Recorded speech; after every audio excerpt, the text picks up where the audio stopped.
nampaknya antara pemain yang mungkin memeningkan sikit kepala Coach Tan adalah Luqman Hakim Syamsuddin. Ya, saya rasa Luqman dah memberikan justifikasi pada malam ni. Kenapa dia dalam 2 call up terakhir ni nama dia ada. Kualiti dia sangat menyelah. Dan seperti yang saya cakapkan sebelum rancangan tadi, untuk seorang yang seperti saya yakin ramai lagi di luar sana tak tahu profil sebenar. Skeptik dengan dia. Ya, profil sebenar Luqman Hakim ni. Striker jenis apa dia ni? Dia nak bola di kaki ataupun dia nak di ruang kan? Dia atribut terbesar dia gelecekan ataupun penyudah. Kita nak tahu benda tu. Dan separuh masa pertama 60 minit dia main, sejam dia main malam ni, dan dia dah tunjukkan pada rakyat Malaysia yang sebenarnya dia ready untuk challenge for the spot.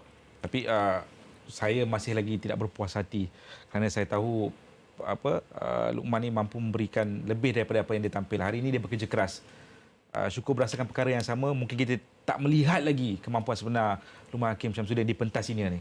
Memang kita tak melihat sepenuhnya, daripada skop sepenuhnya kita tak melihat lagi. Tapi yang macam kita cakap pre-show tadi, kita nak tengok. Saya tak pernah tengok dia dan kita nak tengok apa yang credibility yang dia ada.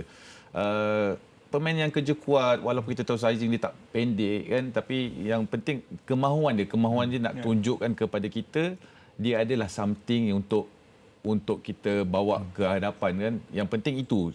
Tak guna kita training kat luar negara tapi kita tak nampak dia main. Jadi at least kita nampak dia main, okeylah, dia ada credibility walaupun sedikit, sebanyak pun kita harus pujilah. Apabila ada pemain seperti Safawi Rashid, Muhammadul Sumareh, ada tempat untuk Luqman Hakim dalam kesebelasan utama? Ini yang kita nak saingan yang sihat ni. Ini yang saya cakap, skuad ni adalah satu kompetitif untuk yang dah core ni. Jadi kita dah tahu kebolehan Safawi Rashid, Sumareh dan player-player yang kita tahu selama ni yang 2019 punya identiti tu. Ini yang kita, bila dia player-player dia bagi peluang, okey.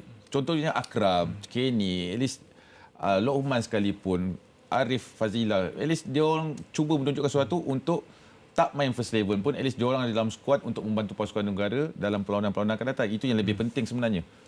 Pemain seperti Arif Fazilah, Hakimi, Muhairi Ajmal, apa yang boleh mereka lakukan dalam tempoh masa 2 bulan ni, Faiz, untuk terus menambah hati Coach Sheng Ho? Pada saya, sebagai penyokong, dia orang kena cuba mendapatkan tempat sebanyak mungkin minit bermain di Piala Malaysia. Sebab kita ada Piala Malaysia sekarang kan. Dengan harapan pasukan yang diwakili masing-masing pun mara lebih jauh dalam Piala Malaysia untuk dapat minit bermain yang lebih. Kerana tanpa minit bermain, susah untuk dia orang yakinkan Coach Tan untuk panggil dia orang lagi kan. Tapi setakat ini, Luqman, Arif Fazilah, mungkin Hakimi kita tak dapat nampak sangat. Sudah pun saya katakan menunjukkan potensi. Potensi dulu.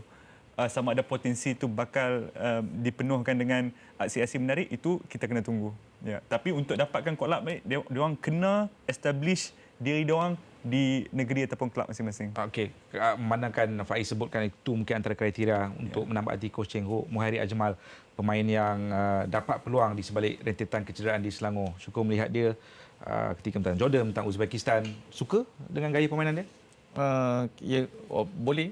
Bagi saya, pemain muda ni, dia yang penting mental dia kuat, dia tak takut, dia buat exactly, dia berani nak beat. Yang kalau dibagi expose lagi 2-3 game untuk international ni, saya rasa dia akan matang, dia akan mature untuk masuk dalam skuad senior, terus komponen terus kekal dekat dalam pasukan senior ni. Yang penting macam Faiz cakap tadi, yang penting diorang kena minit bermain diorang, sebab kita dah tahu dah core kita banyakkannya berada di Johor kan, dan player-player ni dekat state ataupun klub, diorang kena minit bermain, diorang kena perform, sebab Coach Tan akan melihat daripada segi performance kau. Yang ini yang dibawa kebanyakannya perform dekat dalam liga tempatan. Jadi diharap dia orang kekalkan diorang punya komitmen dekat dalam liga.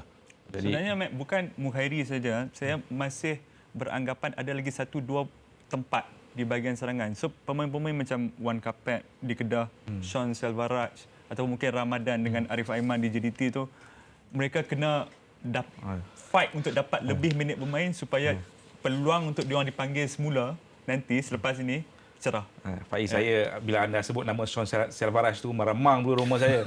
Dia cukup popular dengan penyokong Selangor. Kita tahu aset dia, tapi seperti mana anda sebutkan, lebih ramai saya pun nak ambil hati Ahmednya tadi. Pulau players, tapi ada lagi pemain kat Selangor, mungkin Syarul Nazim Zulfakar, center back yang agak minat musim ini.